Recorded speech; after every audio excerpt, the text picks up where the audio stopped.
Entrelacs sur RCF, l'agenda.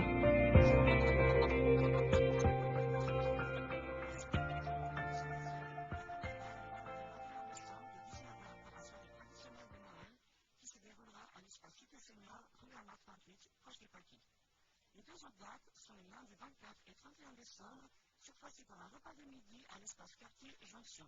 À ce propos, nous avons voulu en savoir un peu plus sur les objectifs de la ville de Genève pour cette fin d'année et avons joint par téléphone la conseillère administrative de la ville de Genève, Esther Albert, chargée du département de la cohésion sociale et de la solidarité. Écoutez, nous organisons Ville de Genève une série de manifestations à l'attention des personnes qui pourraient se retrouver seules parce que ce moment des fêtes est un moment difficile pour beaucoup de monde. C'est un moment où beaucoup de nos concitoyens sont en famille, mais il y en a d'autres qui, pour toutes sortes de raisons, restent isolés. Donc la ville organise, que ce soit à travers des espaces seniors pour les aînés isolés, des repas autour du 24 et 31 décembre, et puis une grande fête à la salle communale de Plainpalais, ouverte à toutes les personnes qui souffriraient de solitude ou qui n'ont pas beaucoup de moyens. Et bien là, un 31 décembre, avec des animations, un repas gratuit et vraiment ouvert à toutes et à tous, parce que je crois que rien de pire aujourd'hui, c'est de rester seul dans ces moments où on a l'impression que tout le monde est ensemble. La cohésion sociale, et c'est le département que je préside, elle se construit avec nous tous qui habitons la ville de Genève. Donc j'invite quand même mes concitoyens à être attentifs à son voisin, à son environnement, parce que parfois il suffit de peu de choses pour juste donner de l'attention à quelqu'un.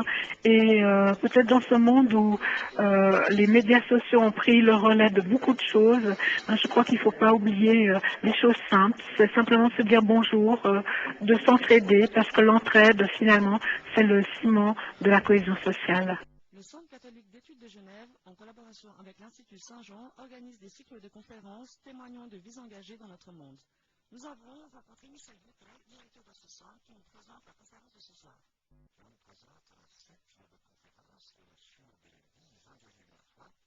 Et ce soir, le 13 décembre, à 19h30, à l'Université de Genève, UNIMAG, la salle S160, le professeur Philippe Socreta, qui est un expert de philosophie allemande et espagnole, nous parlera d'Edith Stein, une philosophe allemande qui est devenue sœur carmélite et qui a été martyrisée dans un camp de concentration nazi.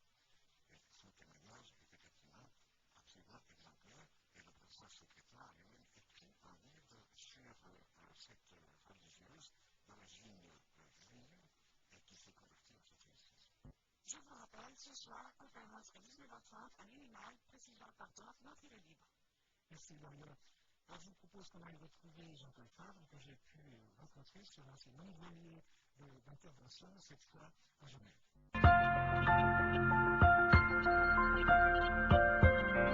Entrelacs sur RCF, l'invité.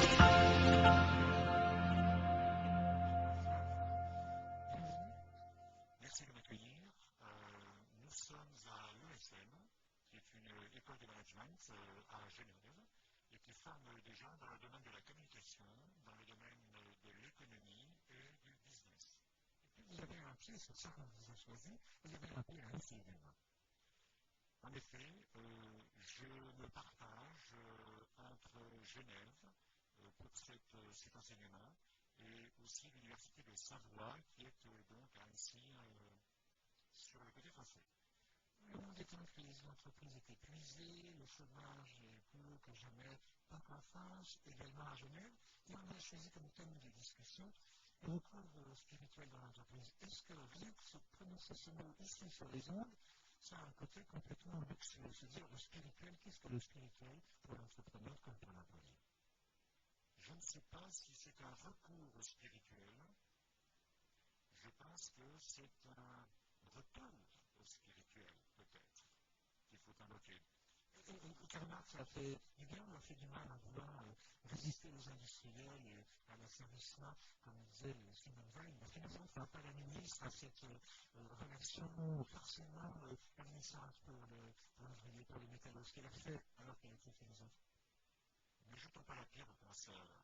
Je pense que Marx a eu le grand mérite de poser un regard, somme toute matérialiste, mais un regard de sociologue sur son époque et sur les rapports humains et les rapports de force entre catégories sociales.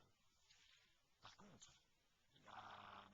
la grande responsabilité qu'ont porté ses successeurs, et que nous portons peut-être encore un peu, c'est d'avoir réduit l'ensemble de la réalité humaine à cette vision qui n'avait d'autre ambition que de prendre un éclairage particulier, avoir évincé la dimension spirituelle de la compréhension des hommes et de la société humaine a probablement été une erreur que l'on est en train de payer aujourd'hui. En d'autres termes, ne sommes-nous pas à la limite de cette logique réductionniste d'avoir absolument voulu penser le monde seul, avec notre seul petit cerveau. Même en Europe ici, que ce soit ici Genève, la France, la Suisse et les pays d'Europe traditionnelle, tradition judéo-chrétienne, quel est le rapport? Rappelez-nous, comme anthropologue, et plus que comme philosophe ou comme mystique, le rapport que nous entretenons avec le travail. On est obligé de travailler, l'entrepreneur à charge d'âme avec ses employés. Comment ça se passe? On pourrait faire une première distinction entre l'activité humaine en général et le travail.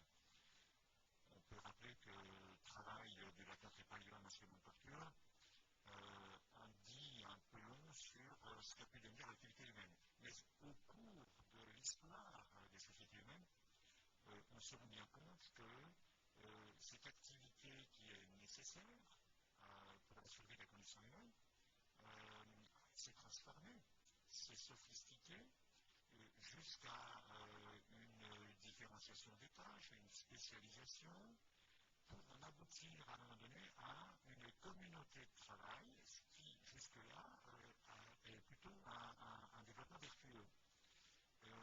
Les hommes étant ce qu'ils sont, le pouvoir existant au sein des sociétés humaines et dans les relations interpersonnelles, nous avons probablement, sous couvert de performance, nous avons poussé le système jusqu'à peut-être aller vers une certaine exploitation du travail de l'homme par d'autres hommes. C'est à cela qu'il faut probablement penser et ce à quoi il faut remédier actuellement en ce début de siècle. C'est l'éthique dont on parle beaucoup dans les écoles de commerce. C'est la morale retrouvée, peut-être en politique, mais aussi au niveau de l'entreprise. C'est la réinterrogation qui est en train de se développer quant au rôle, à la responsabilité du manager. Et encore un petit peu plus, je m'arrêterai là, c'est le questionnement qui est en train de se développer fortement, aussi bien dans le domaine de la recherche que dans le domaine public, en ce qui concerne la responsabilité sociétale de l'entreprise. Quand on regarde à la télévision, qu'on écoute à la radio, qu'on lit nos journaux et qu'on voit que de grands traders ont pu détourner des millions, est-ce que c'est la machine? Est-ce que c'est l'homme? Est-ce que l'on doit croire l'entrepreneur qui dit nous ne savions rien? On est quand même dans un monde virtuel et est-ce qu'on n'est pas un peu comme un apprenti sorcier, totalement dépassé par ces chiffres, ces programmes, ces disques durs et ces réseaux qui se multiplient? Je plaiderai pour l'acceptation d'une certaine complexité de la réalité des sociétés humaines et de l'homme. Monsieur Lentoumont, en voyant ça, dit c'est bien fait. Est-ce que c'est juste? Est-ce que c'est un petit peu réducteur? Ou est-ce qu'il y a une part de vrai, de bon sens, comme le bon sens paysan ne pouvait réagir quand il attendait la pluie, s'en remettait au bon Dieu, au ciel? En effet, nous sommes loin de l'évidence. Le génie humain nous a permis de sophistiquer très fortement nos systèmes économiques, nos sociétés dans le fonctionnement. De ce point de vue-là, nous sommes responsables des systèmes que nous avons développés. Donc on ne peut pas s'extraire de cette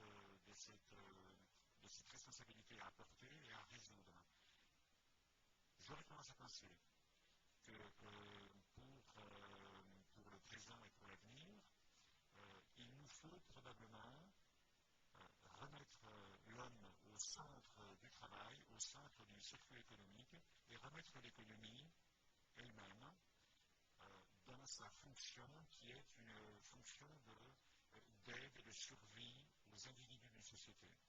Et non pas de mettre l'économie, c'est ce que nous avons fait jusqu'à présent peut-être, mettre l'économie comme la finalité d'une société, c'est-à-dire arranger les quartiers, comme on a pu le faire dans le siècle dernier des quartiers ouvriers, arranger la ville, arranger la vie, arranger les vacances, arranger le temps de la fin de vie autour de l'économie.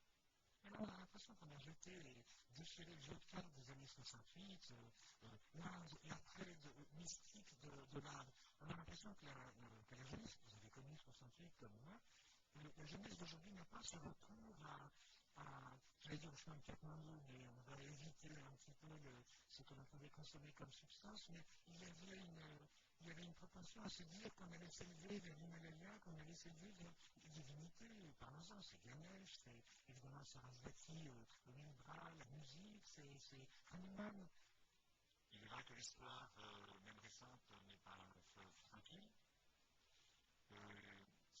68 est un soubresaut, une tentative d'ouverture, d'évasion, de prise de liberté sur un fonctionnement d'une société, d'une époque.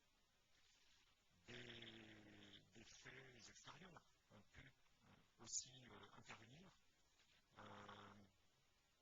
pour effectivement oublier un petit peu ces premiers soubresauts. Je crois qu'en gestation, nous avons une vraie mouvance forte qui est en train de secouer l'ensemble des différentes dimensions et réalités de la société. Dans l'enseignement, dans la recherche, nous sommes pénétrés par les questions éthiques, par la morale, par le sens de la vie, par le sens de la société. Cette jeunesse sans projet qui parlait, sans projet, pour vous qui êtes enseignants, nous sentions à l'époque sous les pavés la plage, et aujourd'hui on a l'impression que c'est sous les pavés la crise perpétuelle. Mais je reste optimiste. Il ne faut peut-être pas chercher l'espoir, l'espérance sous les pavés de la ville, de la plage ou de la nature, mais c'est peut-être en soulevant les pavés de notre intériorité. C'est-à-dire peut-être de se replonger dans ce qui fait la dignité, la spiritualité de l'homme, donc qui est son retour sur lui-même et le regard qu'il porte sur le monde et le sens qu'il peut lui donner, non pas seul, mais en interaction, en discussion et en vision commune avec l'ensemble de ces congénères. On a évoqué l'Inde brièvement. Parlant de Mahatma Gandhi, c'est quand même un homme qui transforme par la grâce de la faim, par une haute conscience de lui-même, va chasser le Britannique hors de ses frontières. C'est une emprise sur le spirituel pour sauver un pays face à l'anglais qui a son business model, qui a quand même Karl Marx, celui qui va développer des théories un petit peu révolutionnaires. Est-ce que c'est un exemple historique? Je pense que Gandhi montre la puissance de l'esprit. Gandhi a une résonance énorme puisque Gandhi est un prétexte, ne personnalisant pas. Gandhi est un déclencheur de toute une grande partie d'une grande nation qui trouve résonance et qui va donc se mettre en marche derrière lui. De ce point de vue-là, c'est un immense exemple qui est donné au monde. Nous en parlons encore, cela fait encore référence. Je pense même à des scientifiques qui travaillent sur des théories de la négociation pour l'ONU notamment, et qui sont basées sur la négociation non violente. D'autre part, ne peut-on pas considérer que la théologie de la libération s'est inspirée aussi de cet exemple historique d'un Gandhi qui aussi, sur un autre continent, a été suivi par Nelson Mandela. Vous parlez de lui, c'est combien de dizaines d'années en prison, la force de l'esprit va surmonter à nouveau la force de l'esprit peut-on dire, capable de mettre en jeu sa propre vie. C'est-à-dire, la mort n'est même pas un enjeu au regard de l'histoire et de l'ensemble de ses compagnons humains qui réclament tout simplement une dignité de vie plus grande. Nelson Mandela a ce même défi de sacrifier sa liberté personnelle au nom d'un idéal qui le transcende et qui va symboliser et amener non seulement une nation, une partie du monde, si l'on pense aux différentes dispositions qui ont été prises par les différents États face à l'apartheid.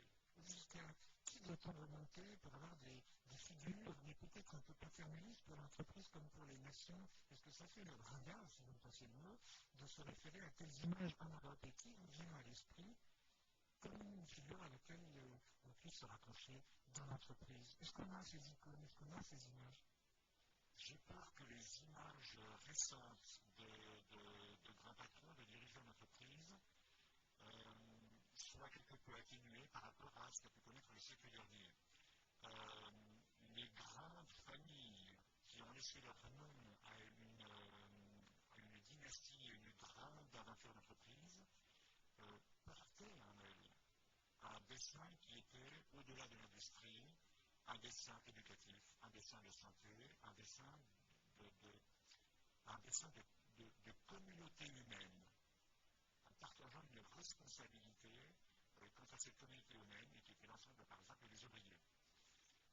Je pense qu'aujourd'hui, la science du management, je ne jetterai pas la pierre au manager, mais la science, la connaissance qui a été développée a quelque peu déshumanisé l'objet même de son application, c'est-à-dire l'humain dans l'entreprise.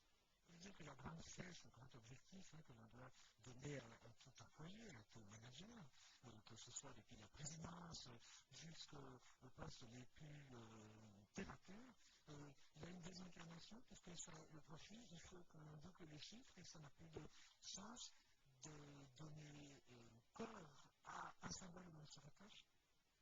En effet, je partage votre idée, qui est d'avoir déplacé effectivement l'objectif de l'entreprise sur des principes, sur des objectifs, sur de la performance, qui se situent en dehors, au-delà des individus, et qui fait même dire à certains grands patrons qu'ils ne sont finalement que des experts, je dirais même des mercenaires, d'une entreprise qui les conduit avec la mondialisation à devoir toujours s'étendre, à devoir toujours répondre à cet enjeu de performance accrue et de concurrence qui serait le maître mot et qui serait le prétexte à expliquer ou excuser l'ensemble des comportements parfois très agressifs des entreprises entre elles et à l'intérieur d'elles-mêmes.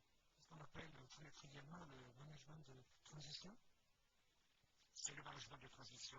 Plus largement, c'est le management stratégique que j'ai à la fois l'honneur et la difficulté d'enseigner.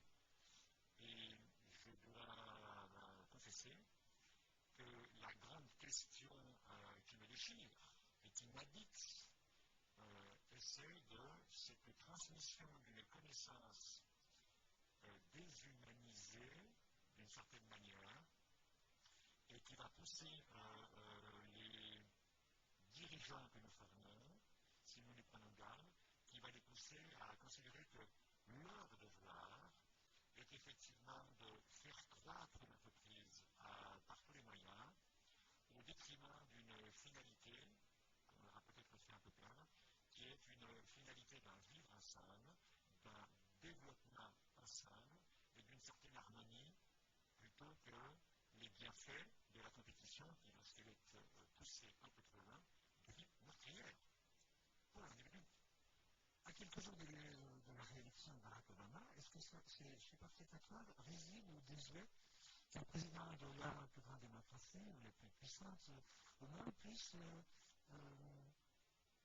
soumettre son pays et remettre son pays à garder son américain? Alors, c'est très peut-être protestant, c'est peut-être très méthodiste, mais vu par nous, est-ce qu'on a un sourire, on se doit se dire, au moins, il y a un grand objectif qui est une valeur commune, quel que soit le Dieu auquel on se réfère.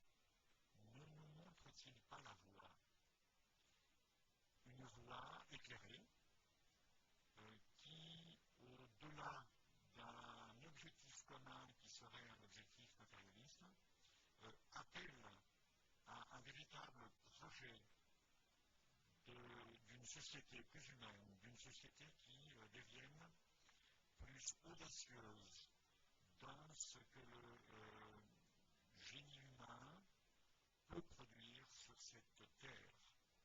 Je pense effectivement que nous en sommes à un balbutiement. C'est un appel à voir plus grand. C'est un appel à voir plus haut, si je puis me permettre de prendre cette métaphore. C'est un appel à transcender simplement la particularité de son époque pour retrouver notre appartenance non seulement à une lignée du développement de l'humanité, mais aussi à un entendement qui dépasse simplement la raison humaine que nous avons mis sur un piédestal, qui nous sert énormément, qui nous permet d'être là où nous sommes aujourd'hui en termes de développement.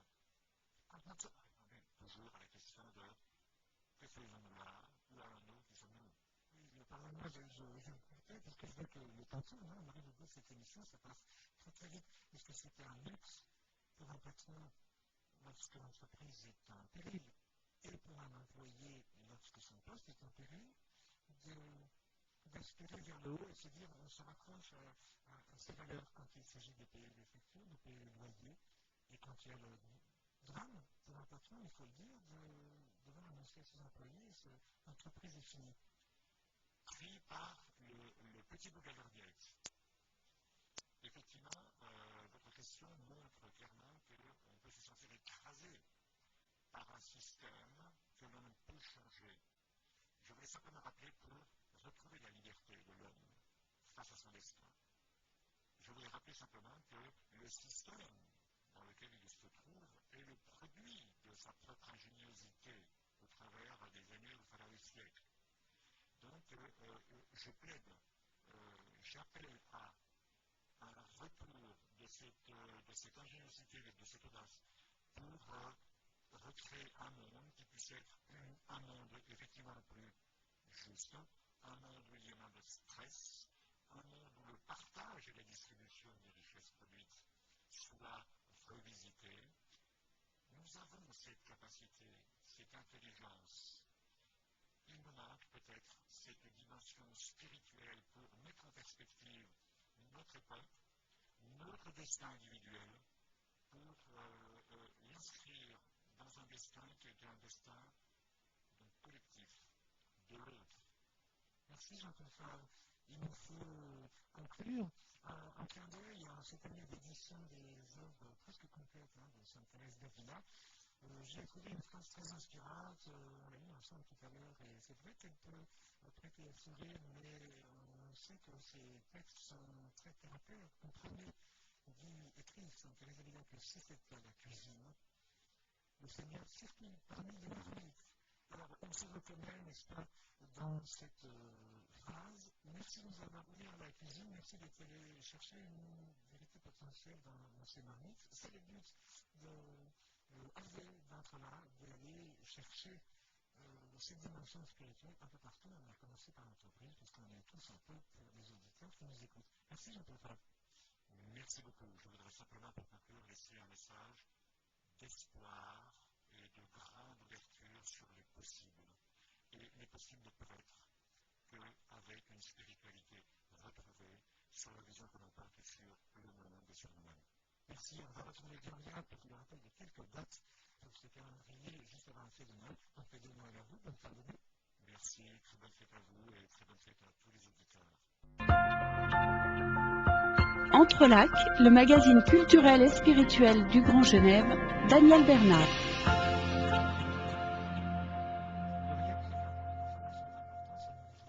Cette fois-ci, c'est officiel. La communion mondiale d'églises réformées quitte la Genève pour l'Allemagne, et ceci dès le 1er janvier 2014.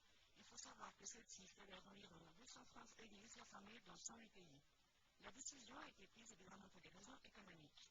La Fédération l'association protestante de Suisse regrette amèrement cette décision et craint d'isoler la cité de Cabane des débats et discussions écuméniques à l'échelle mondiale.